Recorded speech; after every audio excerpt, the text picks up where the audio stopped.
Welcome back to T0 Endurance Webinars. Today is another great day for another great guest to come on here.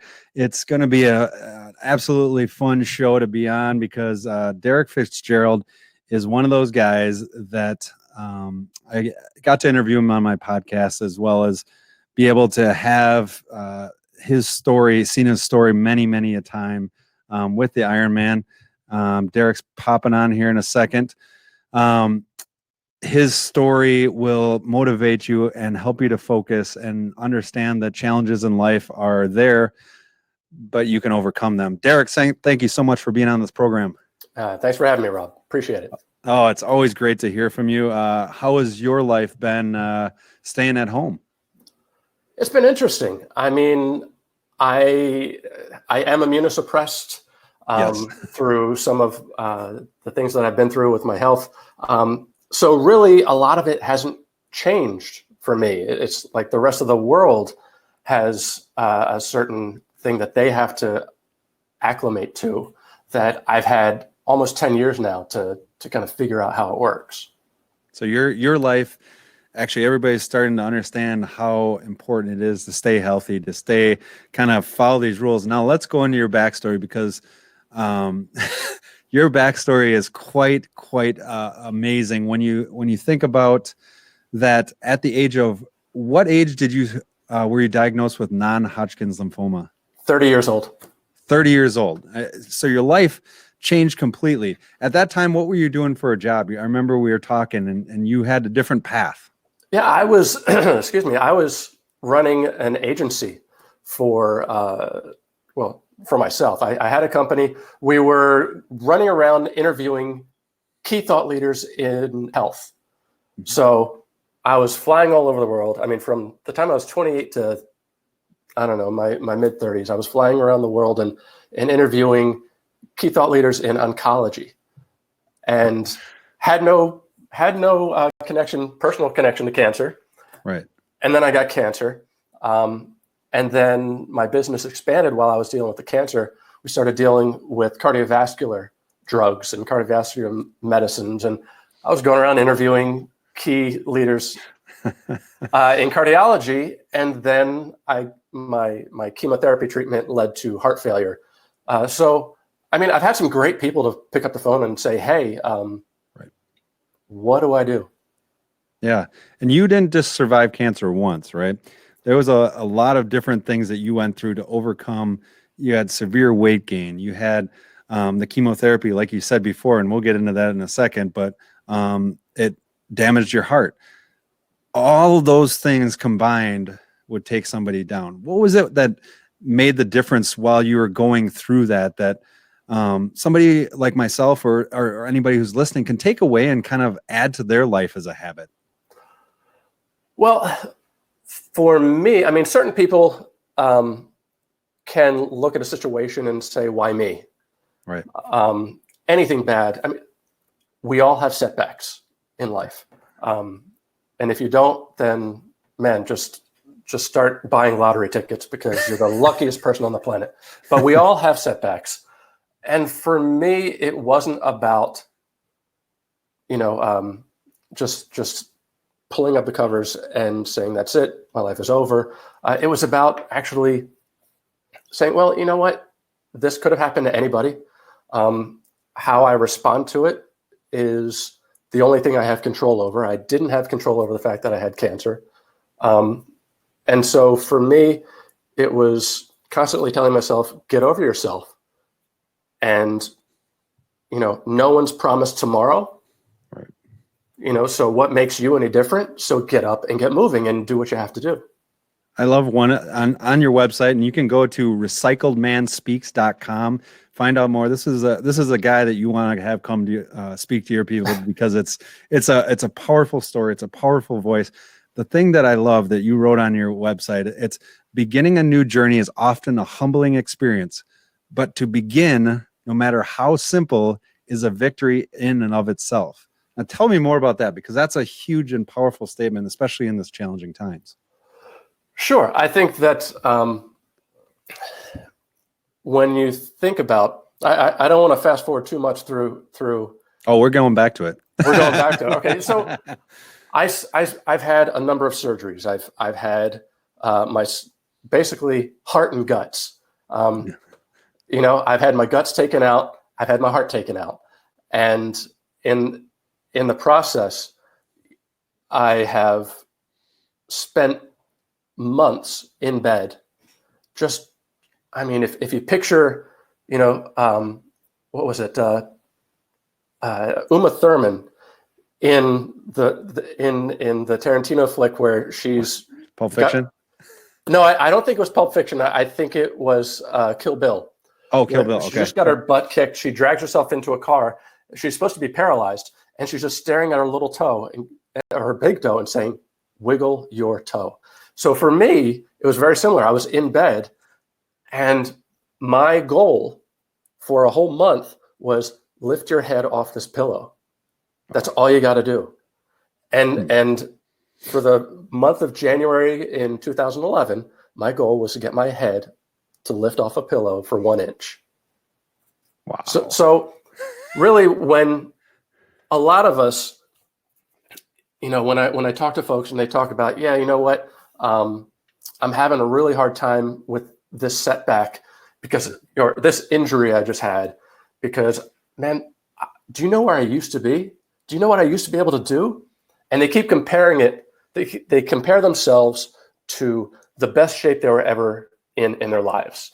And for me, I say, that's just going to mess with your head. You got to get out of that headspace.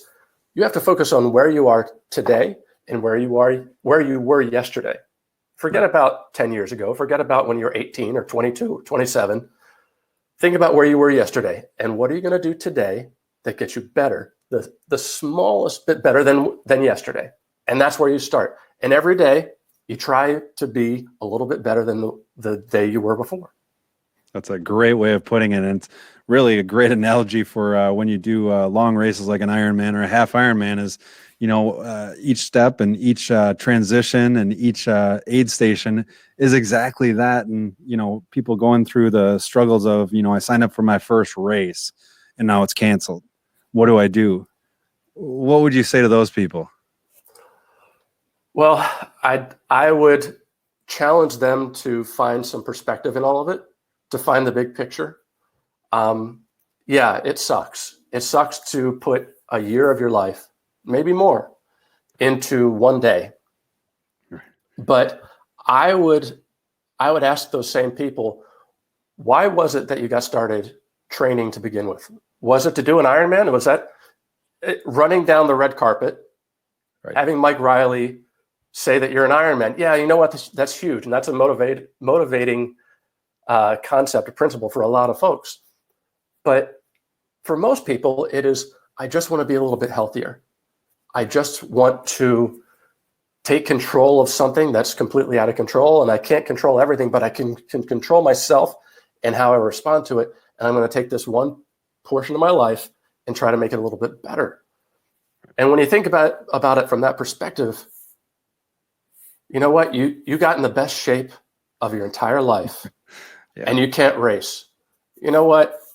There's a whole concept of being named an Ironman, but there's the whole principle of becoming Iron before you do the race. The race is the cherry on top. Yeah. Having Mike Riley shout your name is the cherry on top. But you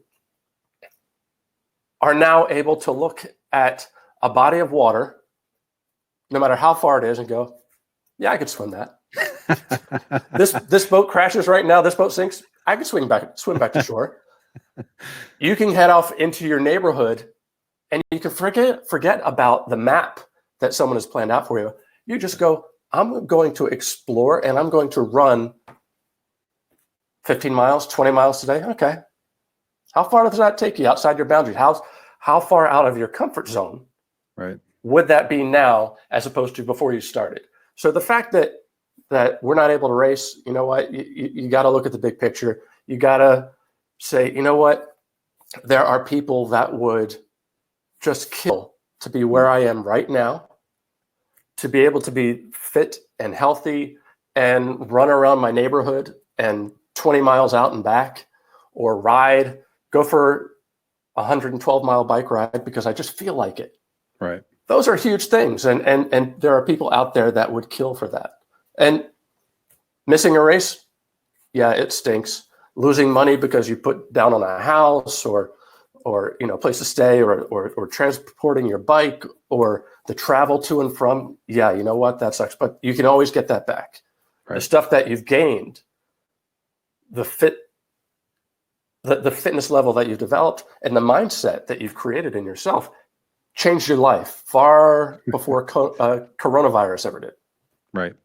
And now you talk about the impact of all this stuff. And now we go back into the other part of your story. You survived cancer. And while you're surviving cancer, you're getting chemotherapy. And this chemotherapy was saving your life, but also caused something to go wrong. What was that?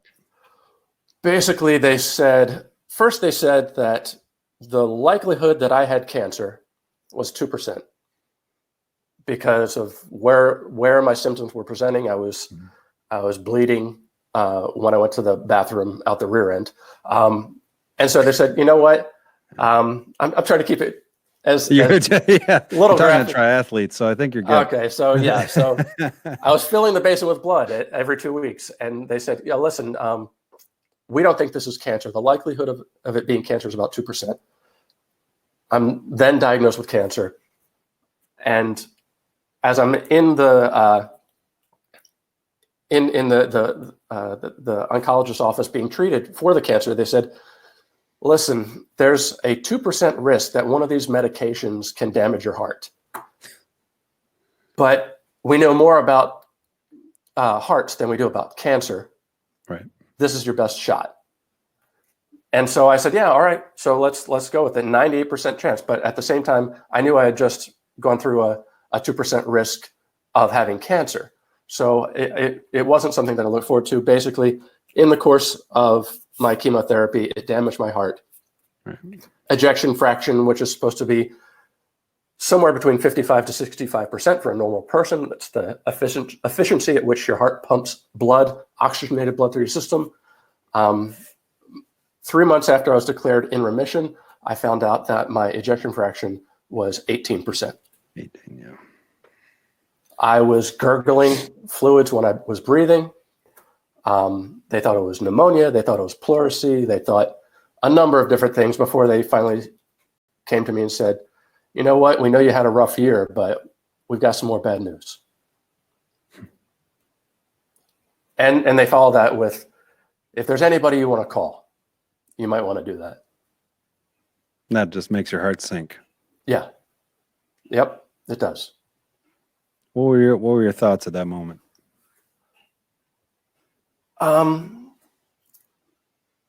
I kept thinking, what is my next step?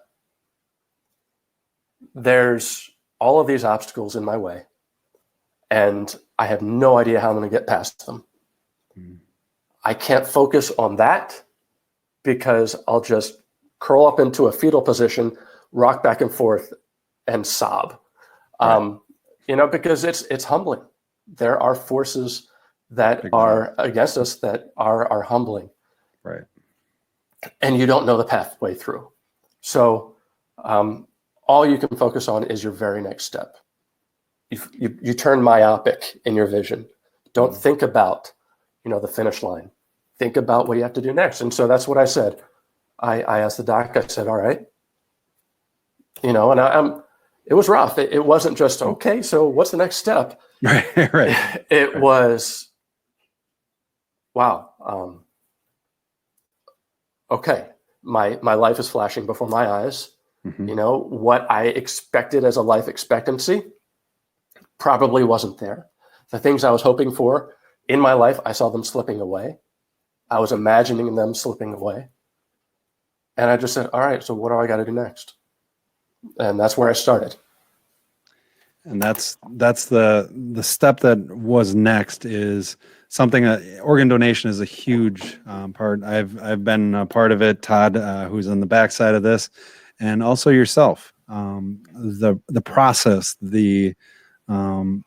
people go through for organ donation. It's the most unselfish gift you can give somebody in your life, because you sign up to do it, which I suggest every single person that's listening today to sign up for organ donation, because it is about humanity. It's about something bigger than ourselves. And that gift of a heart that you received, how long did it take before you got that call that a heart was ready for you?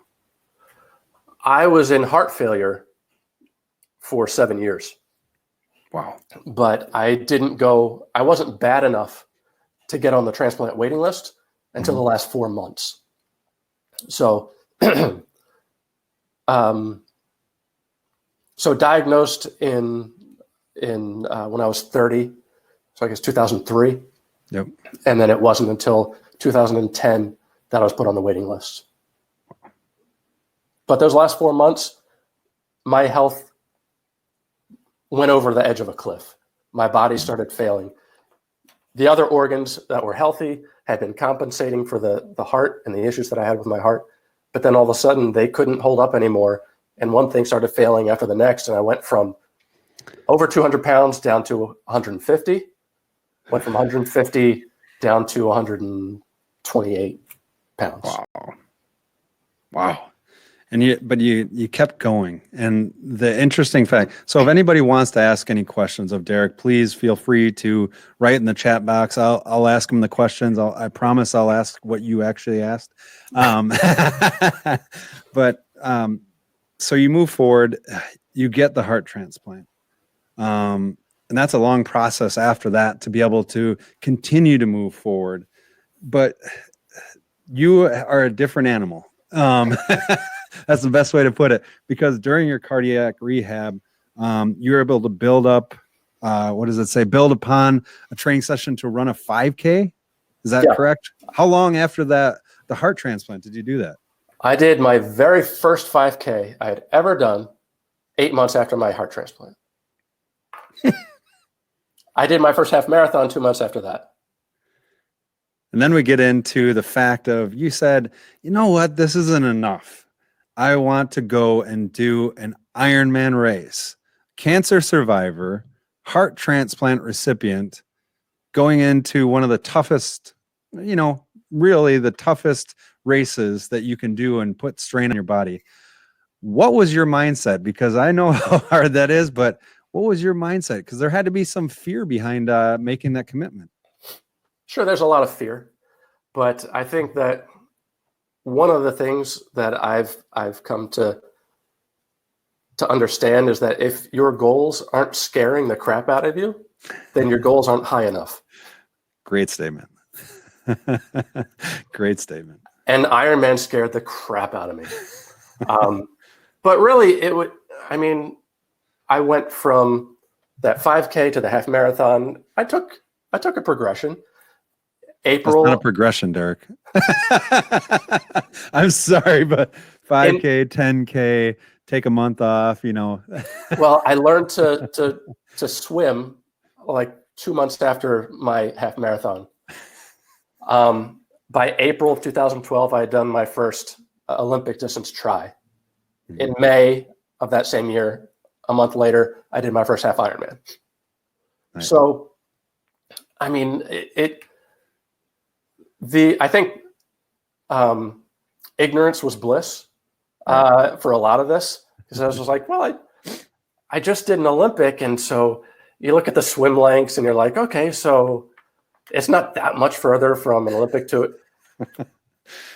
About 2,000 less people in the pool that you're swimming in, though. That is true. But it's good. So you took you towed the line in July of 2013 for your first Ironman. What was that like, just standing there? Was it Lake Placid? It was Lake Placid, yeah. Yeah. So what was it like standing there, knowing that you're about to go on this amazing journey? Because I think that's the defining point, is that start line of, you're standing there and you're going, okay, this is what I have to do. What was that feeling for you? One, I was just trying to take it all in. Ironman puts on a great event. It's a spectacle. So as far as that was concerned, I was blown away. Right. The rest of it, though, I had no worries. I had no fear. Everything at that point, all the fear, all the expectations are off, because as you brought up earlier, getting to the starting line is the challenge. Right. And when you've gone through cancer and a heart transplant, nobody's expecting you to finish. So that's a powerful statement. Yeah. And at that point, no other cancer surviving heart transplant had.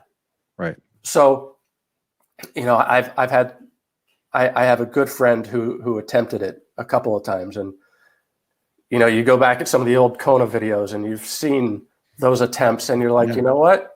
Far better people than me have tried and come up short. But the inspiration that they provide goes out to everybody else in the world that sees those things. Mm-hmm. And I saw it as an opportunity to see what the day gave me, and I would take it from there. And it was a matter of staying committed to my fitness and my health and honoring the spirit of this person who is beating inside my chest. And as I say a lot, I am no longer an I am no longer a me, I'm a we. And the only reason I was standing there at that starting line was that somebody decided to say yes to organ donation. And so I said a little prayer to, my hero who beats in my chest. And I said, we've come as far. Let's see what we can do together. Did it talk back to you and say, what are you thinking? He said, you are a blank idiot. Get the hell out of here. I don't know if birds can talk, but I think it would probably talk back to you.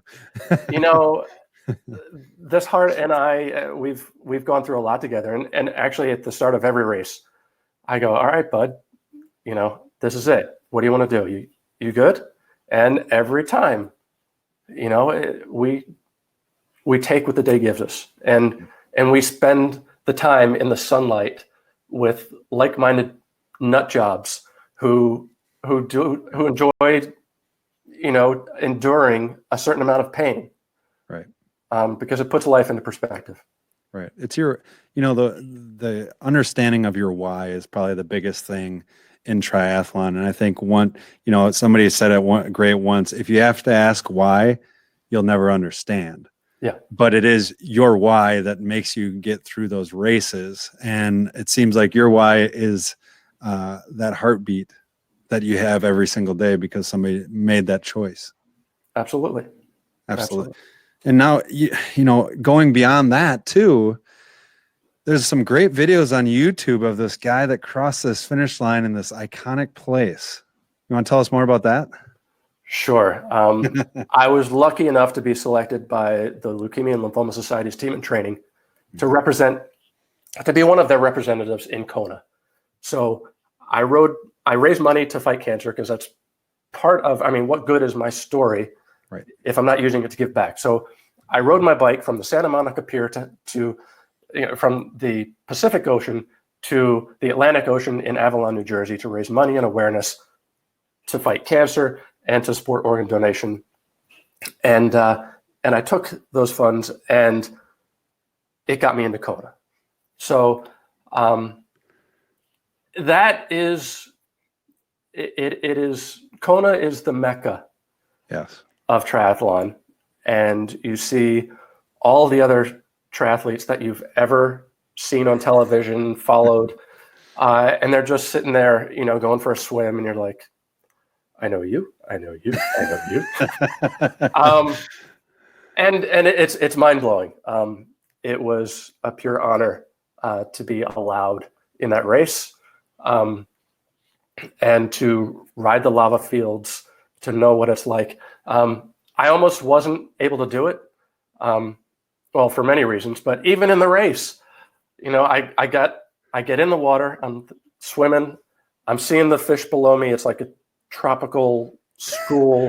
And I'm like, oh my God. And I pull my head up and I get punched in the face and swim on top of it. And I go back under, it's all peaceful. I get out. So the whole time I'm saying, holy crap, I'm in Kona. I'm swimming in Kona. Right. Then I get out of the water and I made the time cutoff. I was like, holy crap, I made the time cutoff in the water in Kona. I get on my bike.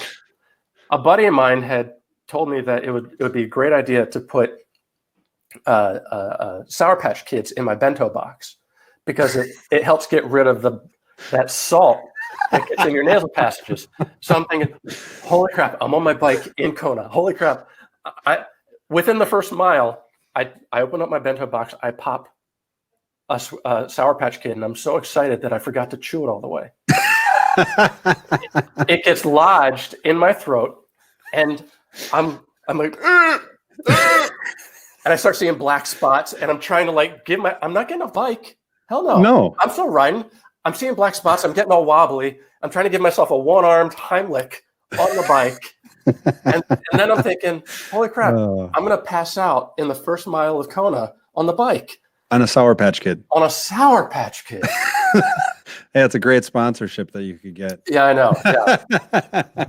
Oh man, that's a classic story. Now, I know the pains of Kona, and just the last few miles of Kona. It's very alone time, a lot of alone time, and a lot of darkness. But then you get on a Leahy Drive. Tell me what your feeling was when you got on a Leahy Drive as a cancer survivor, as a heart recipient, as a father. All these things come into your mind. What was that feeling right there? One, I wasn't sure that I made it because I was so late in the day. I mean, I was cramping on the bike. They put the cameras on you all day. Mm-hmm. I'm like, dude, I just want to pick my wedge. I just want to cramp and cry in peace. Yeah. But you're right. You turn on to Eli'i, and I'm looking at my watch, and I'm trying to do the math, trying to figure out if I'm still in the race or not. At this point, everybody had started milling about on the course. Yeah. Parents, athletes, and they're right on the course, and I'm like, excuse me, like I'm trying to duck and dodge down to the red carpet and hope that maybe I made it, and it didn't hit me until I crossed that finish line.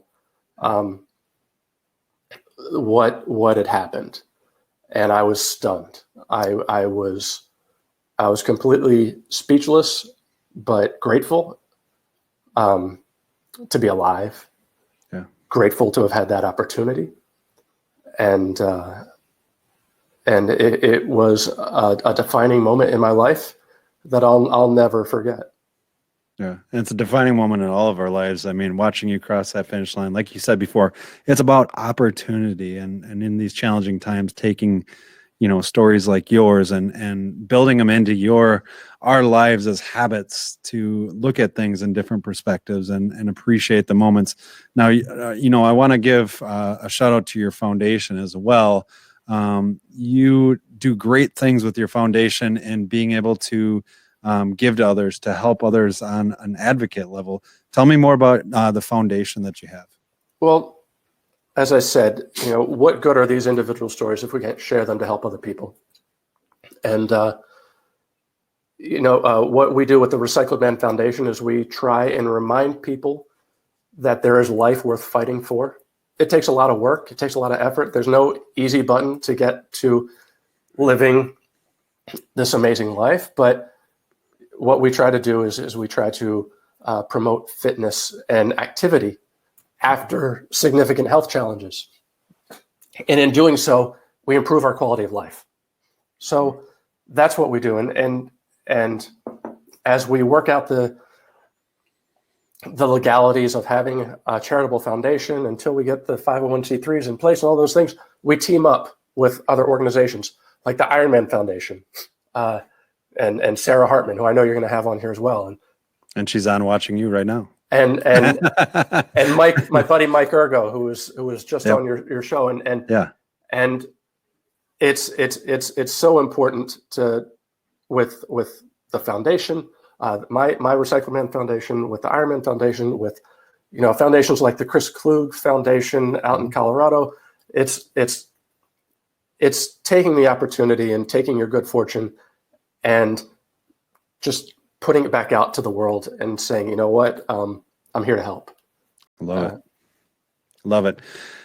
Want to bring it back to triathlon and say, what is it about triathlon that you love so much and the community?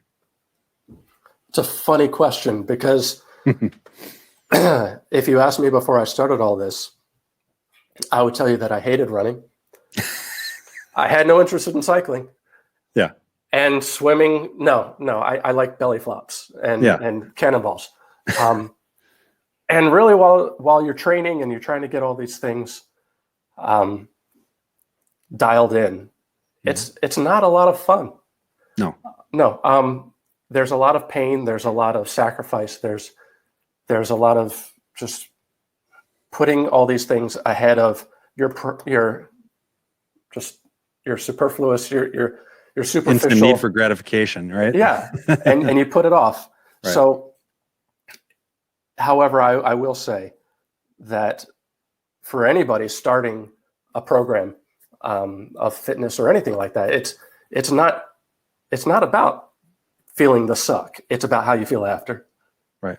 And so, for me, this triathlon community and this triathlon sport has taken me so far from where I was when I started this. I'm a completely different person. It's changed my life. It's allowed, I think it's the driving factor of why I'm a father now and why I was healthy enough to have a child. And I think that it's the people that you meet and the stories that you hear. I could care less about me. I can take a step back and look at my story and say, yeah, you know what? That's a good story. And the thing is, in the triathlon community, there's so many of them. Right. And you look to your left and you look to your right and you're like, you know what? There are no easy routes here. Everybody's got to put in, the effort. Yeah. And you just meet the amazing people that line up on those starting lines around you, and you're thankful to be there. You're thankful to be among them. I love it. Derek, it's been such an amazing time having you on the show. I want you to give one last parting word of wisdom to those individuals going through the challenges right now and just maybe feeling down or maybe feeling sad that they're not going to be able to fulfill that dream this year. Give them a parting word of wisdom. Hopefully, we've been able to put some things into perspective with this time at home.